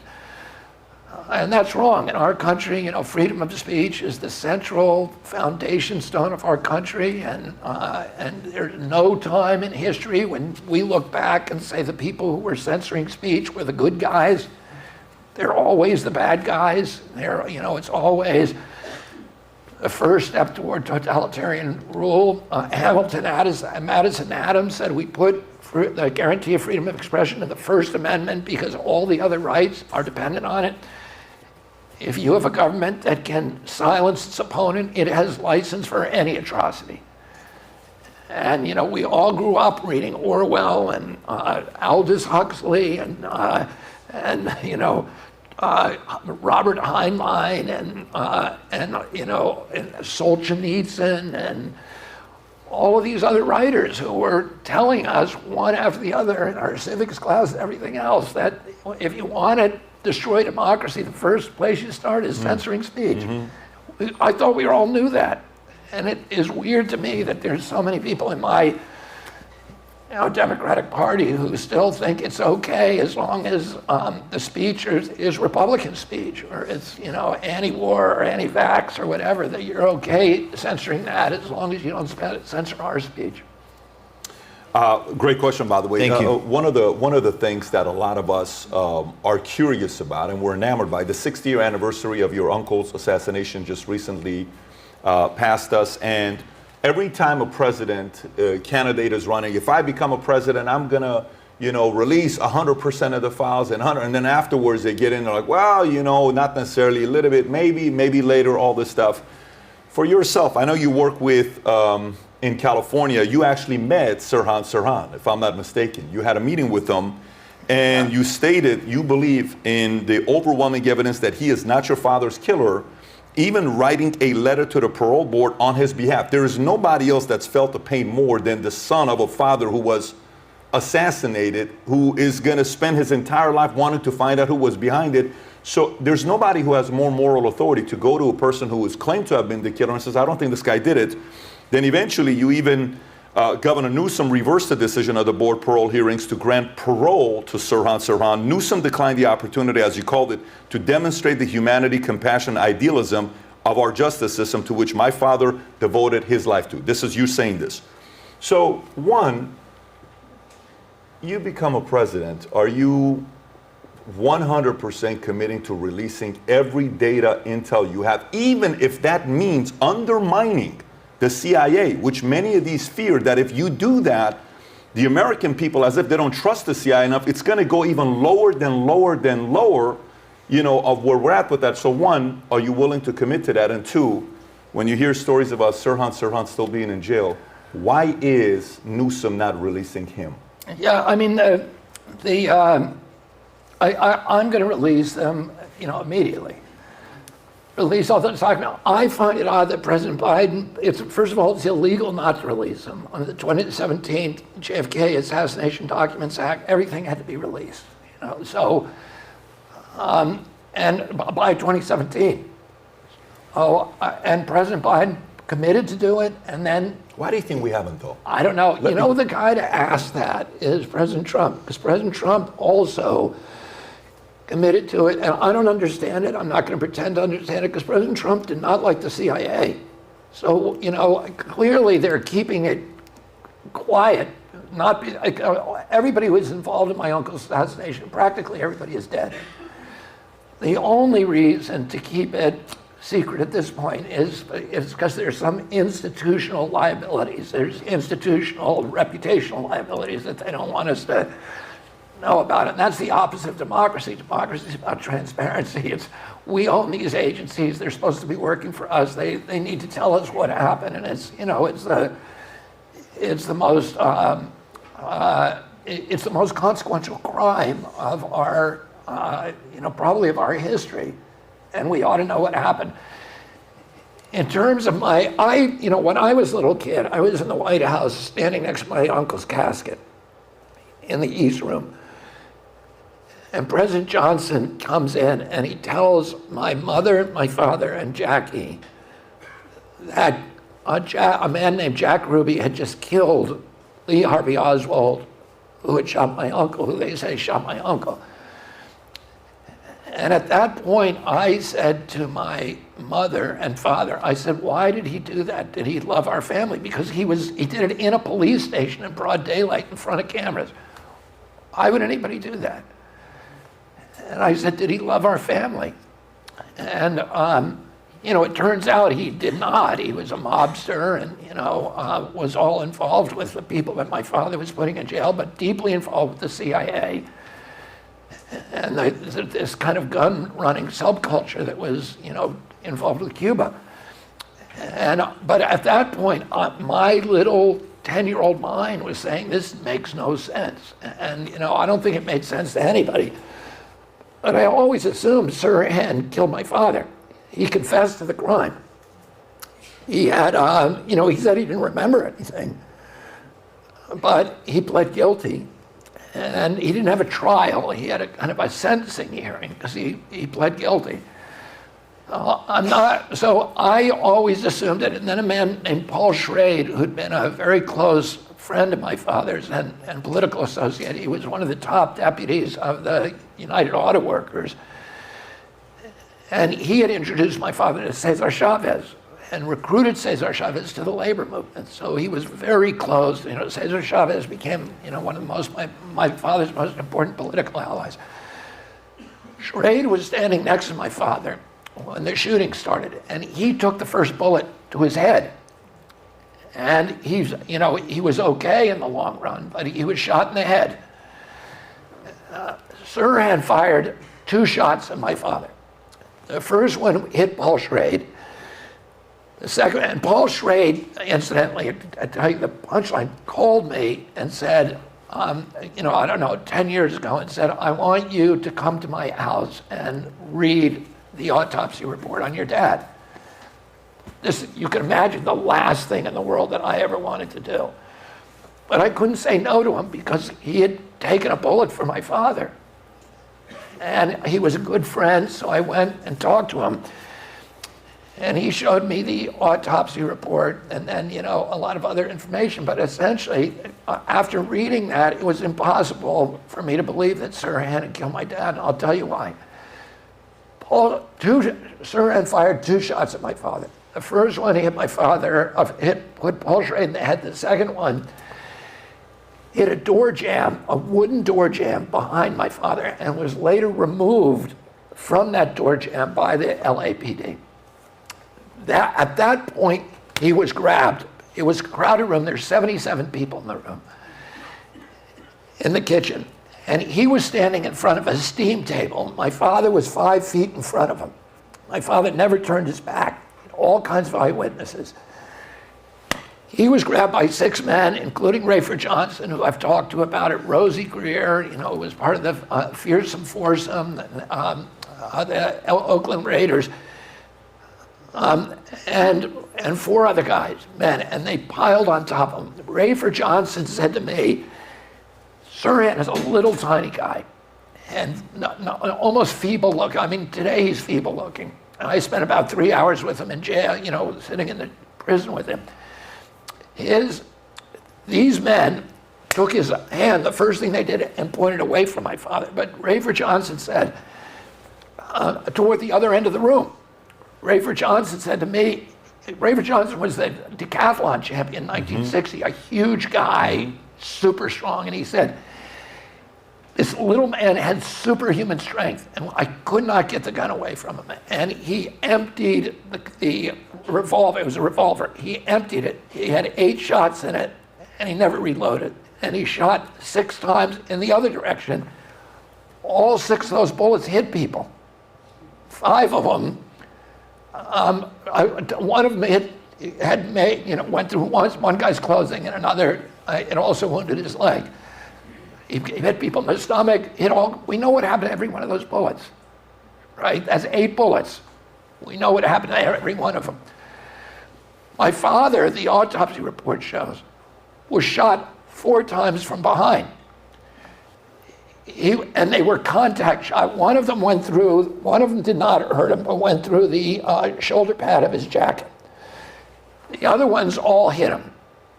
And the last one, which was the most fatal, was right behind his ear, an inch from his ear, but with the barrel touching his skin. And the other ones were all contact shots, meaning that they were within probably a half an inch of his skin and clothing, and they left carbon tattoos on his skin. And Sirhan was never behind my father. And there was many, many eyewitnesses. The guy who almost certainly fired those shots, was a man called Eugene Thane Cesar. And Eugene Thane Cesar died a year and a half ago in the Philippines. I was in conversations trying to see him, and he said he would talk to me. And I had to pay him $10,000. And then when I was about to leave, he said, now I want $20,000. And then he said, I want $25,000. And I realized he's, playing me, so I didn't go. He was a security guard who had gotten the job the day before, when people already knew where my father was going. His real job was he originally worked for Hughes Tool, which is a military contractor owned by Howard Hughes, and run by a lot of guys from Las Vegas. And then he went to Boeing and Lockheed, and he had top secret clearance. And he described himself, Lisa Pease, who's an author, found documents where he describes himself as a CIA agent. And he was very public about his hatred for my father, that he thought my father was going to turn the country over to black people. And he then lied continuously to the police. By the way, my father, when he fell onto Cesar, and Cesar escorted him. He wasn't supposed to go into the kitchen. He grabbed him by his elbow and escorted him into the ambush, Sirhan's ambush. And presumably, while Sirhan was shooting and everybody could see this man firing, he was quietly, the bullets hit my father. The gun was laying against some skin, and all of them were on an upward trajectory. This is what the autopsy report shows. And my father must have known that he was being shot by Sirhan, because he turned and pulled off, as he was falling, he pulled off Cesar's clip-on tie. And if you see the pictures of my father lying on the ground, some of them, the early ones, have a clip-on tie. Then my mother took that out and put a rosary in my dad's hand. Oh, but the original ones have that clip-on tie. And Cesar, there's pictures of Cesar with no tie on. And and so, you know, he was, and by the way, 12 people saw him when he got up. He pushed my father's off of him and stood up, and he had his gun drawn. And when the police came, he said he had pulled his gun to fire at Sirhan. But they never confiscated his gun. And then he lied about the gun later. And you know, the gun has now been recovered. It had a very weird journey. It was stolen. It was thrown into a lake by some teenagers. The lake was drained, and there's a guy now. The gun is now being tested, but it's clear that Sirhan was involved, and there's a long, long backstory to that, to what might have happened that I'm not going to talk about or speculate because it's a long story. But that he did not actually fire the shots that killed my dad. Oh. Do you think the same reason why no president is given the entire information of what happened with your uncle's assassination is the same reason why Governor Newsom isn't releasing Sirhan Sirhan? Do you think those two are the same reasons? I think Governor Newsom, you know, had a good relationship with me. Okay. And he would have done it. He parted with me on the COVID. I became very critical of him. And then there's a number of members of my family who have who just want Sirhan in jail. And they have not, you know, my family. Yeah, my family. Got it. And I understand them, and I have total compassion for them, and I don't have any resentments or anything, any differences with them. They're wrong. And I also, my family, you know, the whole nation was traumatized by my dad's death. My family was directly traumatized by his death, and most of them cannot bear to read anything about the assassination. Even when we were kids, any of you who know my age know, particularly when the Zapruder tapes came out with my uncle's assassination, they were played constantly on TV all the time, and those pictures, those videos on TV of you know, my uncle waving from the back of the convertible with his beautiful wife Jackie sitting next to him, and you know, bowing over in the car. Those were played, I don't know how many times on TV when I was a kid, millions of times. They were played again and again and again. When those came on the TV in my house, somebody would go and turn off the TV because everybody was traumatized by it. And today, to this day, I'm probably the only one in my family who's actually done research on the assassination, who's been to Dealey Plaza, who's written about it. And I wrote a book, my own book, American Values, that talks about the 60-year, which is my biography, but it's about the 60-year battle that my family had with the CIA. And so, you know, I understand my family wants that closure, and they want, you know, they don't want this, don't want Sirhan out on the street with news people following them, reminding them, feeling uncomfortable to come to Los Angeles because he's walking around, and you know, and them being, you know, resentful of me for getting involved in this issue and resuscitating all the pain and trauma that they had. I get it, and I support them, but I don't agree with them. You know, for us, it's different because we're curious. For you, it's personal because it's your life. It's what you experience. Do you, when you're talking about this, are you comfortable talking about this? Is this one of the reasons why you are choosing to run? Is this one of the reasons why you're so driven and determined to go out there and maybe get to the bottom of the truth for your family's legacy? No, I is there would a not, drive there? I or? would not run for president for this reason. I think it is important for Americans because I think we took that was a fork in the road for American democracy. You know,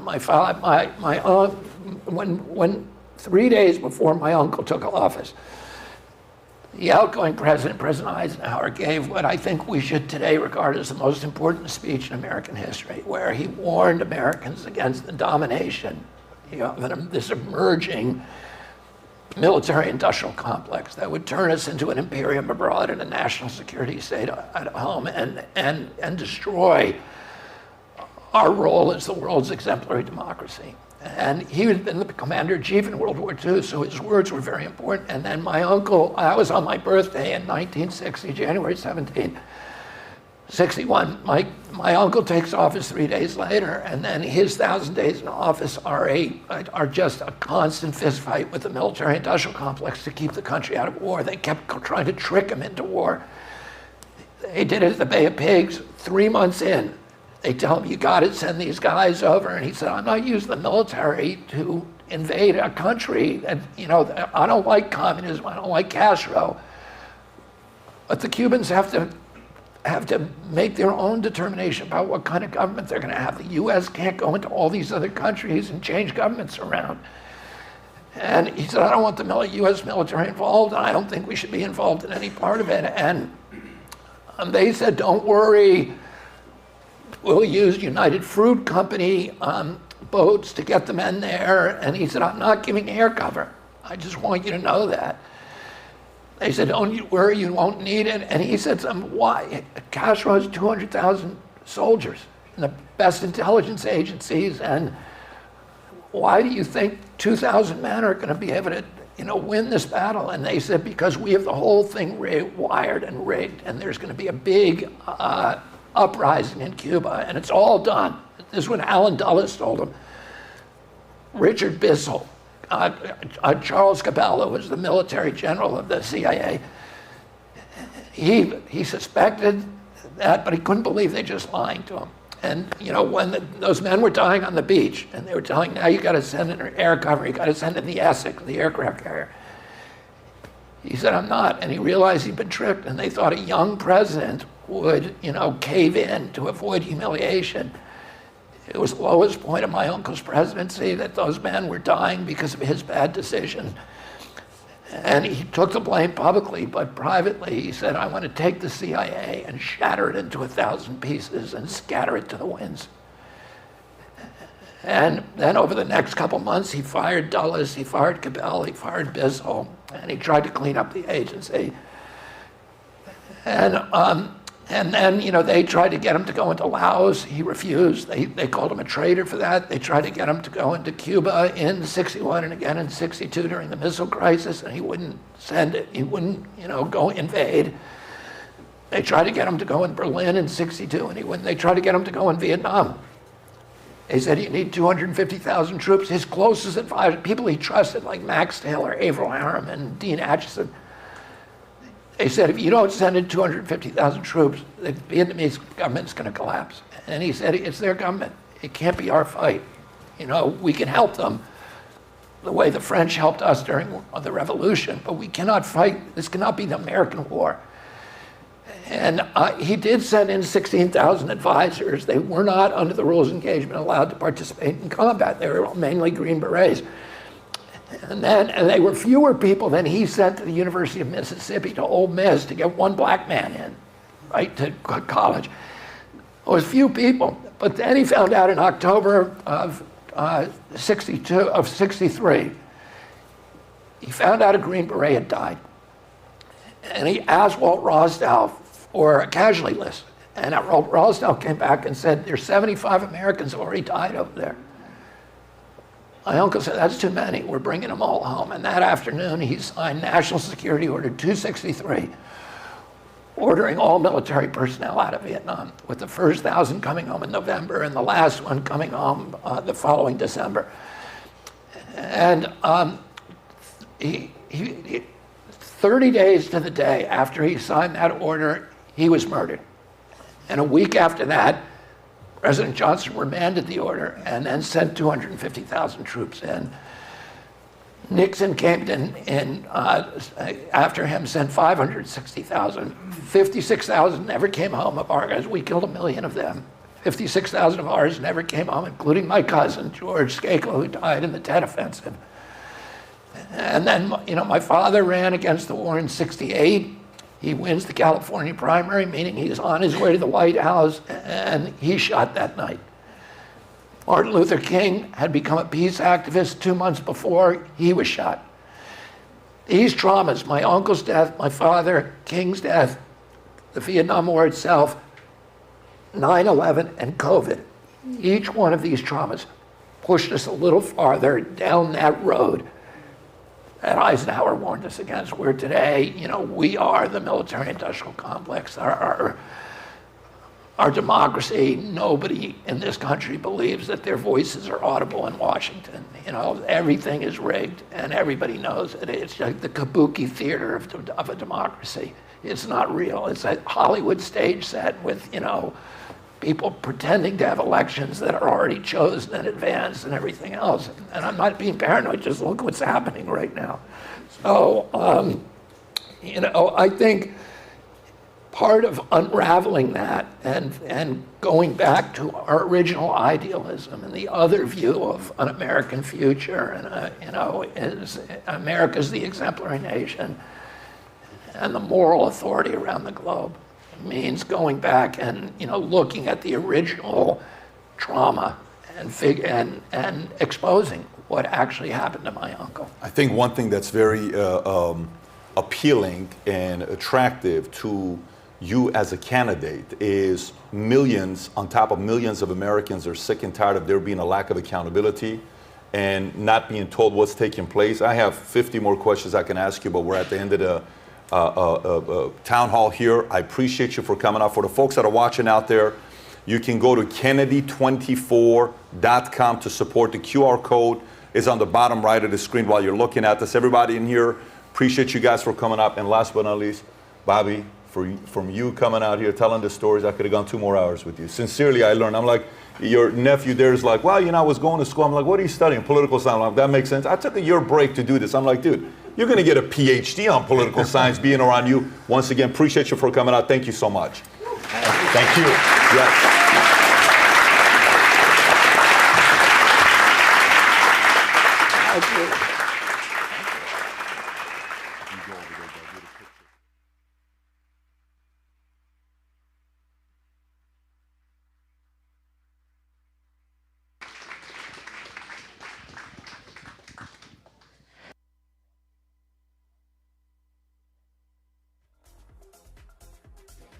Yellow mic.